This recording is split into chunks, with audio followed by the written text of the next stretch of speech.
The LOI Pod on Off the Ball. Catch live and exclusive national radio commentary of the Men's League of Ireland Premier Division on Off the Ball all season. Yes, you're welcome to the LOI Pod here on Off the Ball. Stephen Doyle here with the busiest men in football show business. Vinny, Perth, August, Gareth, McGlynn, Connor Tatu. I'm doing a bit for shocking the Gaelga lads. Amigo me.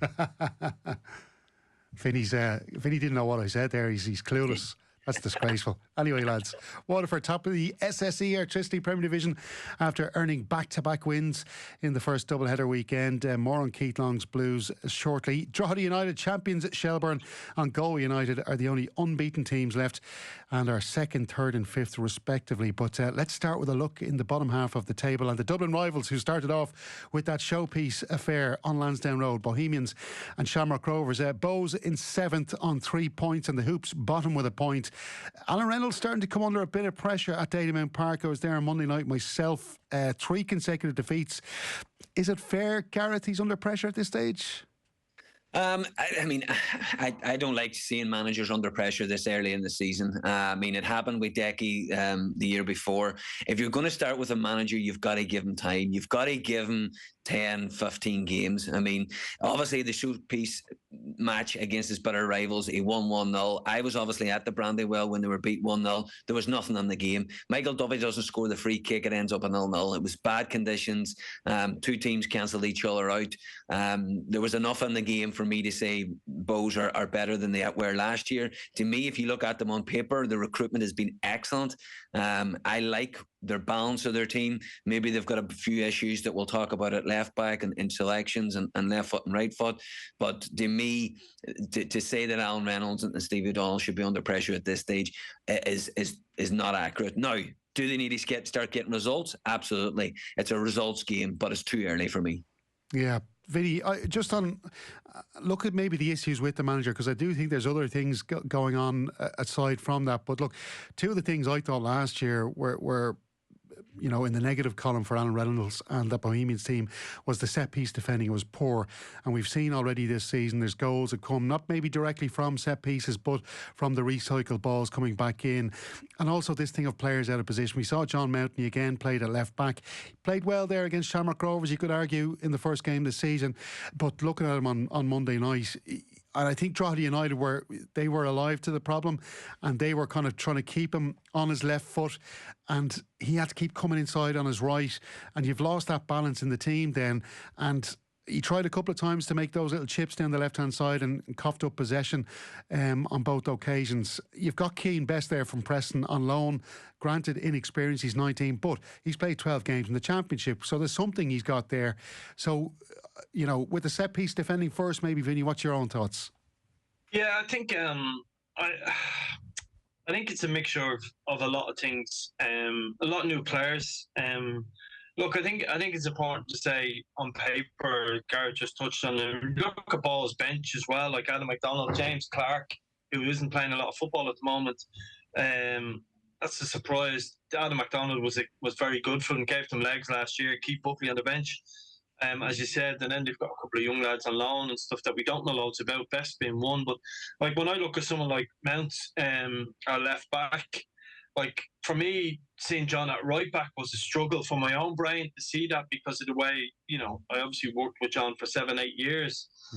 But to see him at left back, and what you find is, Gareth will tell you this, particularly as players, is it's like sticking a centre half up front. It can go well for him for a game or two, but it's always the 3rd or 4th game they get cut out and it just doesn't work for you. And it looks like he's played a game too many at left back for me. The other thing they're struggling to do is, for whatever reason, whether it's the manager's fault, whatever, I don't know, and it'd be wrong to speculate too much, but they're not building a team, Stephen. And when you build a good team, bit of togetherness, cohesion around, you stop conceding those sloppy set pieces, I feel, and doesn't I'm a little bit, I don't know where I fall on Bohemians. I think Bohemians should be year in year, and we can all have a year or two out, they should be minimum top 4. minimum top four. That's a big club are.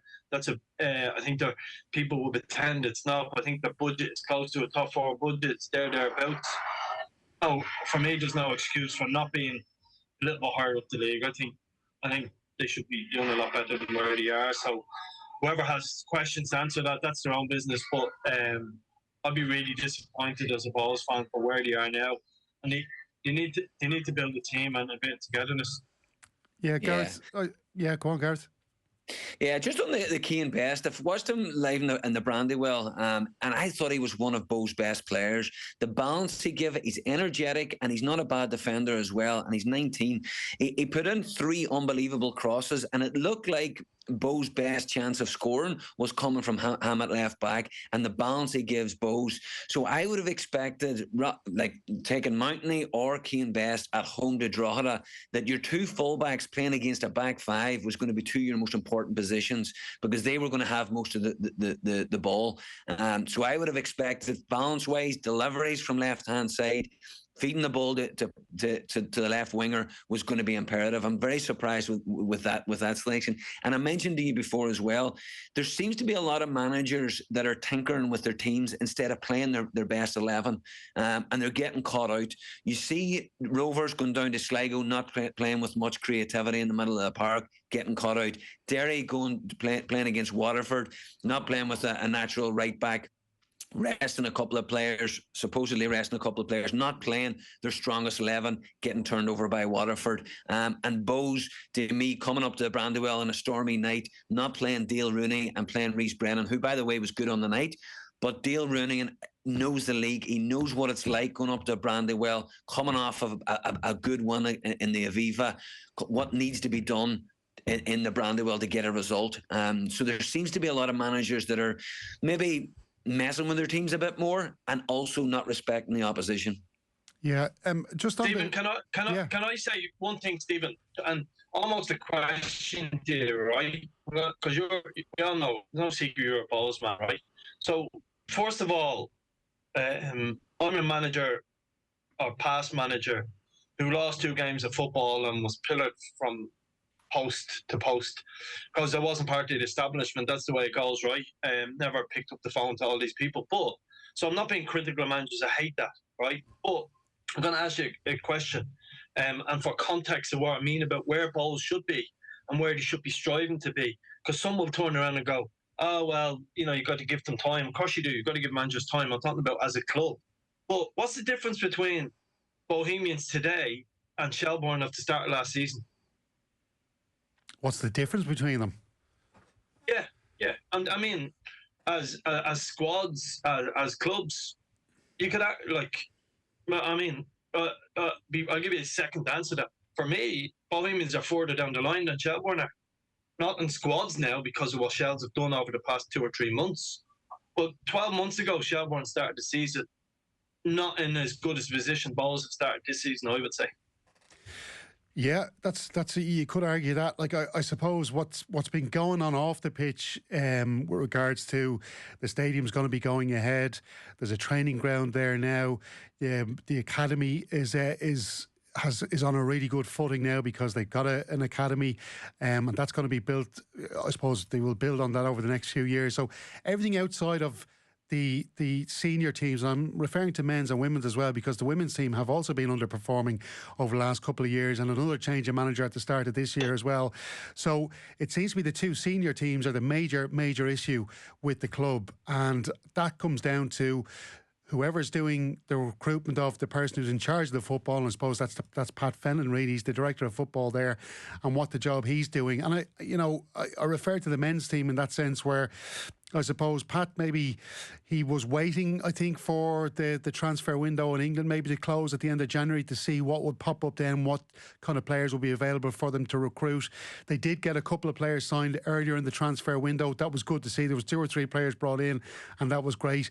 But there was another 3 or 4 that came in quite late, and that doesn't really help the manager when he wants to prepare his team for a season. And again, we're seeing a Bohemians team that doesn't look well prepared with regard to their game plan, their set-piece defending and all that kind of stuff. And it was noticeable against Drogheda United. They went, trying to get down the wings, maybe trying to get balls pulled back to Collie Whelan. That wasn't working. So then they were trying to put crosses in from the wing, and that wasn't working because Drogheda United are so good at defending that kind of football. And then in the second half, there was a change. Like, there was a change of players. There was a couple of substitutions made, a bit of a change of formation, but again, it didn't work. And the only chance they created in the second half was right at the very end. Ross Tierney had a chance. He had to go full stretch to try and hit a ball at the volley. Now, I think there's so many factors that feed into those problems. I think there's the manager, his team selection isn't, as you say, Gareth, there's too much tinkering being done, players being played out of position. But I also think some of it then is that there was too much late recruitment, then that then feeds into the preparation of the team for the start of the new season. But as well as that, I think players need to look at themselves, because there was a couple of players out there, and I'll say the likes of Dawson Devoy, Ross Tierney, Dale Rooney, those players have been at the club now. They had the full pre-season. They should be ready for the season. And they were so poor on Monday night. Their passing was poor. They just weren't able to get on the ball and play as well as we know they can. And I think that's an issue as well for the manager. How does he get the best out of those players? And I do think when you take into consideration all those particular issues, I go back to what Gareth was saying, and people need to just wait a bit more. We've only had 4 games of the season, and for people to be calling for managers' heads now at this stage, I do think it's a little bit rash, although I do understand fans. They've only seen 1 win at Dalymount Park since last April. That's not good enough, so I can understand the anger, but they do maybe need to be just that little bit more patient. Yeah, and for context, right, so just in case someone doesn't understand where I'm coming from, thinks I'm having a cheap shot, me and Pat Fennan wouldn't be the best of buddies because we were rivals for so long. I think Pat Fennan is one of the best in the business. I think it's important to say that. If I was a manager tomorrow and Pat was my director of football, I actually suggested Pat for Dundalk, even though back in the day. So that tells you. And me and him, as I said, we would have been rivals. I don't know Pat personally, so it's not, none of this is personal in any way, shape or form. I think Pat is the right man for Bohs. I just think they're going through a sticky patch. And I think you answered the question yourself in many ways, David. Like, on paper, I think Bohs are good enough to be a top 4 side. So we've got to give people time. I agree with that. In fairness, you've got to give fans their voice as well, Stephen. Some of them are hurting because of the way it ended last year. So they haven't won enough games in Dalymount. That would be a concern if I was a Bohs fan. You know, at least get us wins at Dalymount. So that's where it is. But it is a bit early. And genuinely, I would love Bohs to be back in Europe, because I think if a club like Bohs are doing Europe, you're doing it right. You know, what they've done around the Aviva and what they do off the pitch is exceptional. I think any League One fan wants Bohs to go well. Well, look, the Masters of Europe from an Irish perspective over the last number of years have been Shamrock Rovers. A brilliant season for them in Europe, in the European season that we're in the middle of right now.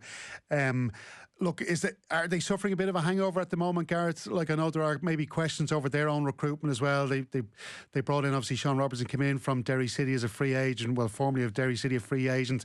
That was a late signing for them. They've got a number of really key injuries as well. Lee Grace, Danny Mandroiu, Darren Nugent, Adam Matthews, Trevor Clark. Some of those could be back very soon. So, like, 1 point, bottom of the table, nobody's got to be getting too concerned about Shamrock Rovers, because they've got a brilliant head coach in Stephen Bradley. He should be able to turn it around, but is there a little bit of concern there in the long term for their season? No, I don't think so. I mean, as you say, the success they've had over the last decade has been unbelievable. I think there is a little bit of a hangover from Europe. I mean, they ask players to keep going. I mean, I think they got 2-3 weeks off. I mean, it's not much, you know what I mean? I would be more concerned what's going to happen than maybe the last quarter of the season when the burnout really hits in. But I'm not too worried about them. They've got a good enough depth of squad. We always thought there was going to be a striker at the end of the transfer window. I thought that they would get at least one in. They've obviously gone with Robertson. I mean, Robertson's not a bad player. He didn't get on at Derry probably through injury and through one reason or another. Loads of talent, loads of pace. I think they need pace. I think once they get Clark back on the left-hand side, I think that is pivotal. To be able to have his pace on the left-hand side, just for other teams to worry about, and his quality, I think he's huge for them. But the thing about me at the weekend, and I touched on it before, is the starting lineup. Now, we're not privy to whose injuries and who's carrying knocks or anything like that. But to go with it with a team without the likes of McAnuff, Burke, Gaffney, and Byrne on the bench, you almost needed one of them to be able to cause Sligo a problem, because it seemed like Hunan, Healy, O'Neill, Watts and Grant along the middle, there's just not enough natural creativity there. And then Green and Noonan up front. I mean, to me, they kind of underestimated Sligo a little bit, and Sligo caught them cold, and we've seen that already this season with a number of clubs. But I'm not worried about Shamrock Rovers. I mean, they'll come good, they'll get into their groove, and they should kick on up the table. Now, it all depends how far the other teams are going to get ahead. You see now Pat's putting a couple of good results together. Shelburne have been very consistent. I mean, if they continue in this vein of form, they're going to get stretched further and further ahead. So you can't expect Shamrock Rovers to make up 12, 13 points on Pat's or Shelburne, but they need to get going soon. Yeah, what do you think of their squad, Vinny, when I look ahead to, I suppose, the next few months before the summer window opens up? Is it a bit short, do you think? Yeah, it's short, and it's they need everybody at it and in the peak of their form. Problem is, when you see Shamrock Rovers' injury list, it's the same names keep repeating itself. I mean, Gareth's right about Clark. He's a huge loss for them, but he's been injured on and off since he's come back from the UK. Jack Bourne has been injured on and off since, for the last 18 months. Graham Burke looks like he's struggling to play 90 minutes. Like Graham Burke against Molden, the second leg was European class. At times last week against Shelburne on Friday in particular, he was exceptional until to be fair, Duffer changed his shape and made some of their players null and void. Him and McAniff were then null and void in the second half. But they looked leggy against Shelburne in the live game. Only seeing highlights of the game the other night. Ran out of ideas. You cannot go into the league with a 16-year-old and two 35-year-olds as your leading light. Something has to give. The recruitment hasn't been good. And they've lost. What made them great second half of last season, particularly in Europe, was pace. Perugia, was Dara Burns, was Donny Kenny, and they've lost all of that pace. Haven't replaced it with any pace that I can see anywhere. So Healy's obviously, but Healy just looks like more the same. He looks like a different version of Gary O'Neill. So I'd be really concerned for Rovers. As we know, they've got the club, the structures, everything to go and win this league.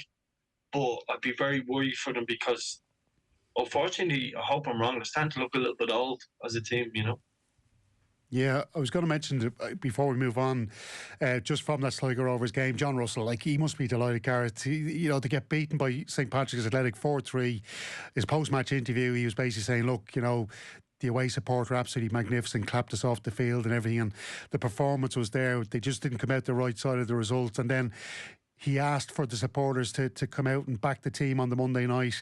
He asked the players to show a response to that result as well, and he got it in spades. And I suppose that just maybe speaks to the popularity of John Russell, that players they want to play from that. His captain went out and got a goal from and everything. Yeah, 100%. I mean, not only that, when you, as a manager, when you go out and call for the home crowd to come out, it obviously transcends into the players and gives them that energy, and that's what you saw the other night. But Sligo is an outlier. Sligo is a community-based club that does incredible things, and they've almost got that GA mentality. The players, when they walk around the town, they are known to all fans, and they are continuously walking around the town. They can't go anywhere. It's a wee bit like Derry when the players are living in the city. So that gives you energy as well. And that's why the showgrounds is so difficult to go up there and get a result. Nobody likes going there. I mean, we keep talking, especially me, over the last 2 years about Sligo are going to struggle, Sligo are going to struggle. That doesn't mean that they go out and put in per performances. They mightn't have the big names that the rest of the league have. They mightn't have the big budgets. But tell you what they do have. They have commitment. They have grit. they have community, they have the players that want to play for the club week in, week out, and they've got youth as well. Conor O'Grady's doing an incredible job up there in the academy. Unbelievable. 3 academy starters at the weekend beat Rovers 2-1. It's unbelievable, and it's going under the radar a little bit. These players aren't going on. They sign for Spurs like some clubs, or they go across the water. Some of them have already gone across the water, but they're coming in and they're being very, very good League of Ireland players. So he deserves special mention, and I know that John Russell leans heavily on the academy for producing players, so it's great to see. I mean, that's why it's so important for them. They put in a good year this year and not go down, because it's getting more and more difficult to get out of that first division. And then when you put in a third tier, you've got another drop as well. So John Russell, if he finishes 8th, 9th this year, he deserves massive, massive credit. Waterford, Vinny, top of the table. I don't think anybody expected that after 4 games. The one thing, they've scored 7 goals, which is probably no surprise when you've got strikers of the quality of Ahmed and Lonergan in there, and they've got other good attacking players and players who can create chances. But they do have experienced defenders there, the likes of Radkowski, who's been there a couple of seasons now after playing with Bohs.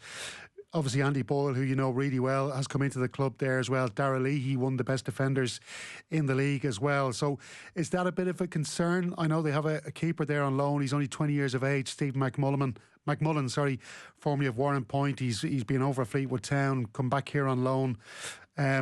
What's going on there, do you think, defensively with Waterford? They're very good in terms of, there's a bit of experience there. Dara Leahy, obviously, went from Bohs. I signed him to Dundalk to replace Dane Massey, and for different reasons I felt he was on his way, and it was the right player at the wrong time. In terms of, that was more the club than fell on Dara. Andy Boyle really experienced, as you said. Rakowski, they've got a good balance there in that set. They tend to play with a back 3. I know the goalkeeper Mullen. He's at McMullen. He's actually from Dundalk. I went to Fleetwood a couple of years ago to see him over there as well. I was actually visiting Fleetwood and just chatting to him. They have a lot to like about them, but ultimately, Porrick Ammon's leadership and Tommy Lonergan as well as a front 2 has given them, between everything about them, they've got a really good platform, and they've got a manager who knows what he's doing. And one of the most exciting players this year for me, and breakout stars, has been Noonan. I think he's been really, really good. He looks a real threat. It'd be interesting to see how he does over the season. But Conor Noonan has been really, really good. So everything has gone right for them. The biggest challenge I've had with a couple of Keith's Waterford teams over the last couple of years is how they finished the season. They've sort of petered out a little bit. Some of that's down to some of the loanees are moving and different things. So if they've to achieve that, you've got to finish the season really strong, and he's got to be putting pressure on Fleetwood or whoever it is to keep a hold of these loanees, to keep them in the club. But there's a lot to like for it. Like Keith's done a very good job. I've spoken before how highly I rate him as a manager. And again, it's a little bit like you look at where teams are struggling. I spoke last week about Killian Bruder, and he goes and scores, right? So it's a little bit like, no, but that wasn't give myself a compliment. Trust me, it's a little bit like the Leahys of this world, Boyles, people that know what's required in the league. You need them lads, and they mightn't be the biggest names. And the likes of Bowles, for example, like could have went got Leahy back. He could have got Boyle back. He chose to go down a different route. That's fair enough. You don't, like, clubs aren't rushing out to sign Killian Bruder, but they still know what it takes week in, week out, Friday, Monday, and pick up points. So huge amount of things to like about what Waterford are doing. And got to give Keith full credit. We don't expect him to be top of the league, but if he finishes the season strong, he could end up in Europe. Absolutely. You have what it takes. Yeah, that has to be the target. I still haven't forgiven you, Vinny, for signing Dara Leahy, I have to say. I was gutted at the time. I could see what a brilliant player he was.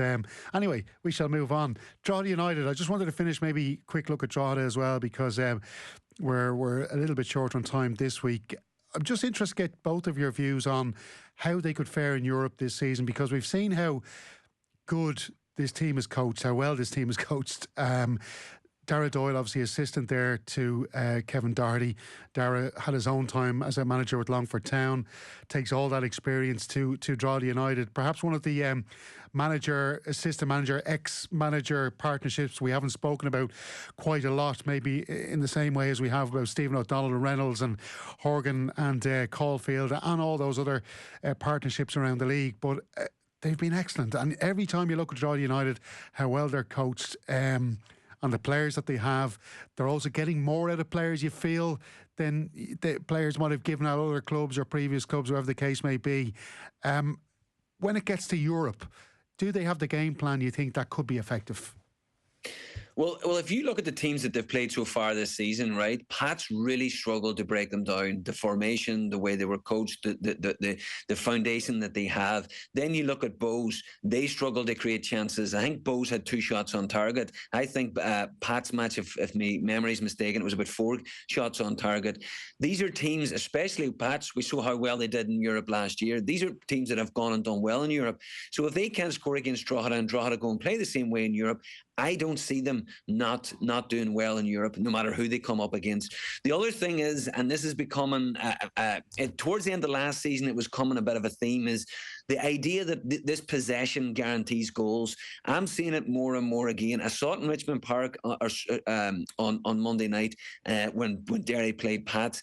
Derry had all the possession in the world. If they had played for 2 weeks, they wouldn't have scored. Pats just sat in, waited, and as soon as Pats turned the ball over, which they did numerous times, they hit them on the counter-attack, and they were frightening. There was a couple of times it only took 1 pass or 1 touch, and they were on goal. So I don't see Drogheda struggling in Europe the way a lot of people do. I think they're going to be well set up. They're going to be well drilled. As you say, the management team has been together long enough to understand the strengths of the players and understands the strengths of each other, and they're good at challenging each other. It's not one of these management teams that are saying yes to each other. They challenge each other all the time, and that to me is the sign of a good management team, and generally the sign of a good team. So I'm looking forward to seeing them in Europe. You've done it in Europe, Vinny. You've coached there. What's your own kind of views on how Drogheda may approach it this year? Yeah, the biggest challenge around Europe is I think they're set up. I think Gareth hit the nail on the head there. For once in his life, he's been spot on. I echo everything he says. Are you going to give yourself another compliment, Vinny, or are we going to get? Wait for a minute. Give me another minute. No, I think the challenge is in Europe is you see it. Even think of Molde beating Rovers. I know that's slightly higher level than what Drogheda will enter, maybe, but it's like, you don't have to have the ball. Sometimes it's slow. You think you're winning, and then boom, it's pace does you. And Irish sides for years got caught out with somebody quick doing you, or somebody switching off. They've got a lot to like. I think defensively they're set up to do really well in Europe. The biggest challenge will be, can you go and score goals at the other end on the counter attack? So they've done a really good job there. It's great that we hear of all the duo, assistant managers get talked about as much as the managers now. So it's good that Dara Doyle gets a mention. He's done really well for them there. Special mention to Conor Kane, actually. Conor Kane, I said it, when you talk about Bruder, you talk about Leahy, you talk about Boyle. Conor Kane, it goes under the radar. He's a marauding fullback, and you cannot beat pace. You cannot beat fullbacks, wing-back. You just keep going. Testing you, and that's how they got the penalty in the cup final. Bundle of energy. That's how they got the penalty in the cup final. Yeah, he's a bundle of energy. Conor, he had a bad injury at Shells, didn't go well from him. He probably felt, oh no, he lost out in the league title, but he got an FAA Cup final, which is great for him. It's funny. I think a lot of Conor Kane. I think he's really impressed me again. I can understand why the top clubs don't want to follow like him. They think he's below that level, but I tell you what, he does a brilliant job. A lot to like about Conor Kane for that side. Yeah, and you could say the same about Shane Farrell as well. It's going to be interesting to see how he gets on with those set-piece deliveries when they're playing in Europe. There's a lot to be excited about with Drogheda United, and if you're a Drogheda United supporter over the next few months. And I think one of the most intriguing matches this weekend is their trip to take on Shelbourne at Tolka Park. That is going to be a fascinating game to see how they get on. Sligo Rovers are going away to Cork City, Derry City at home to Galway United. So a nice short trip for Gareth to see his boys at the Brandywell Stadium, the Ryan McBride Brandywell. Shamrock Rovers against St Patrick's Athletic in a Dublin derby as well this weekend. And Bohemians are off down the road to Alan Reynolds' former club, Waterford. There's just so many exciting games there, lads. I'm really looking forward to it. Really looking forward to seeing you two next week as well. As you'll see, I kept my cards in the pockets. I don't like sending off coaches or giving them yellow cards, so none of that for this week, lads. We'll see how he's get on next week. Vinny, you're lucky. You'll get off with a ticking. Listen, I can't get my head around this now. The amount that, like, there was something like 9 yellow cards handed out this weekend. It's ridiculous. But anyway, we'll talk you need about to bring that. back Alan Kelly. Alan Kelly was the man. Knew that balance between you would have played with Alan refereeing cards, wouldn't you? Like, you knew that thing about when to crack a joke, because you need to have that. That's okay. But also when to be authoritarian as well. And Alan had that to be key. I think Neil Doyle has a little bit of that about him. I think he probably goes under the radar a little bit. You've got to find the balance with that. The big thing, just before we go, the big thing with Alan was respect, right? There was a big campaign when he was referees, through all the referees, that the players needed to respect the referees. But during that, and while that was happening after that, the respect wasn't coming the other way. And to be honest with you, still a few of the referees don't show the players the same respect that the players show them. Paul McLaughlin oozes it. To me, he's the best referee because of that, because he's come from the mould of Alan Kelly, where the players feel the respect from him, and vice versa. They give the respect to the referee, but it's Right. hard to come by, and it's almost a personality thing. Great stuff, lads. Really appreciate it. No shocking performances here this week, lads. We'll talk to you next week. Take care. Cheers, Good man. luck.